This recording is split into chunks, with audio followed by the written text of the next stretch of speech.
We'll guide you through how to fix the AirPods Pro case not charging. If you find this useful, then please consider subscribing and liking the video. This problem can be really annoying because in order to go and charge the AirPod buds themselves, the case needs charge. So we've got some different fixes you can try. First of all, what you want to do is make sure both AirPods are placed in there, and then you can go and open up the lid like so. Come onto the back and find the button. Now press and hold it. It will start flashing white, but shortly it should start glowing orange. You'll hear it beep and it'll glow orange, and this means it's being reset. Release once it's finished, like so, and it'll be flashing white.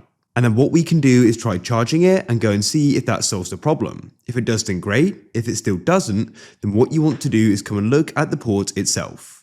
What you need to do here is make sure there's no dust or debris in there which could be stopping the connectors from working. Sometimes dust and fluff from your pocket can go and stop that. If you see anything in there, get a soft brush or a cotton bud and you can go and clear it out. You can also try blowing in there to remove any dust and other debris as well. After you've done that, try charging it and see if the problem is solved. If it still isn't, then make sure you try using a different cable, and you can try using a different charging device as well. For example, instead of the wall plug, you could use your laptop. Then plug it in and hopefully that's solved.